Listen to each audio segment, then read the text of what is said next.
आमच्या गावच्या जवळच्या सावकाराचं कर्ज काढण्याची वेळ आमच्या घराण्यावर आली होती. हाडाचं काढं रक्ताचं पाणी करून कर्ज फेडलं, पण कर्ज घेताना जमिनीचं गहाणखत लिहून दिलं होतं.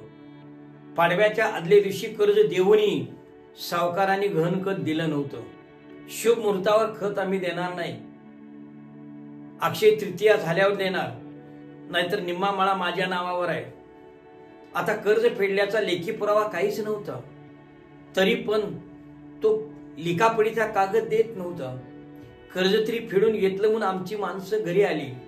आजी दादांना आणि तात्यांना म्हणाली, बाळानो कर्जातून मोकळं झालायसा, आता तेवढं गहाणखत परत घ्या.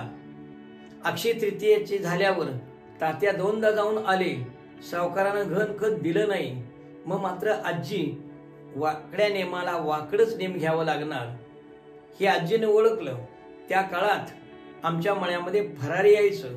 खरं तरी क्रांतिकारक माणसं, क्रांतिसिंह नाना पाटलाची माणसं अन्याय अत्याचार करणाऱ्याच्या पायामध्ये पत्र्या मारायचे. आणि मग हीच गोष्ट सावकारांना कळली होती, तरी पण तो मुर्दा गहाणखत देत नव्हता. आणि हे गहाणखत घेण्यासाठी फराऱ्यांनी जोडणी केली. लकडीशिवाय मकडी वटणी येत नाही ओळखलं. फराऱ्यांनी ठरवलं, घराच्या जवळच्या मळ्यातील घराच्या जवळच्या टेकावर आम्ही उभा राहतो. सावकाराचा छकडा येताना दिसला की तानो अक्का तुम्हाला इशारा करतो. आजीला फरारी म्हणाल, तुम्ही काठी घेऊन वडगाव वाट्यावर जायचं, सावकाराचा छकडा अडवायचा आणि गहाणखत मागायचं. नाही दिलं तर आणि अरे तुरे बोलला तर इशारासाठी काठी उंच करा असं सांगितलं. ठरल्याप्रमाणे फरारी टेकावरती जाऊन थांबले. एका फराऱ्यानं सावकाराचा छकडा येताना इशारा केला. आजी हातात काठी घेतली आणि वडगाव वाटेवर गेली. आला आला सावकाराचा छकडा आला. आजी गाडीच्या आडवी झाली. छकडा थांबला. सावकाराला आजी पदर पसरून म्हणाली, सावकार तुमचं कर्ज भागले, आता गहाणखताचा कागद तेवढा द्या. द्यायला येईल की, कुठे जातोय कागद, आणि तुम्ही कर्ज भागवलं याचा पुरावा काय आहे?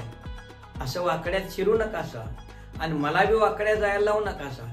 काही धमकी देतेस काय? मग मात्र आजी म्हणाले, आता बघच.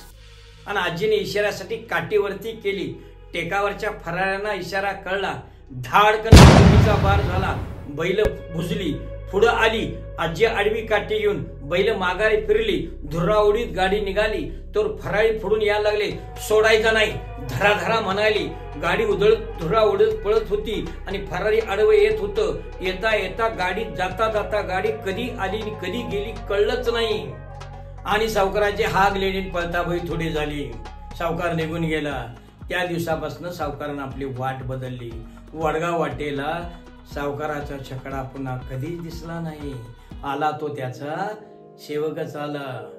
तो बी गहाणखताचा कागद घेऊन क्षमा करा म्हणाला, चुकलं म्हणाला. आजी काही बोलले नाही. घरात गेली. पाण्याचा तांब्या आणि पेलावर ताक आणलं. तो तृप्त मनानं ताक प्याला आणि आला तसा निघून गेला. आता घर कर्जमुक्त झालं होतं.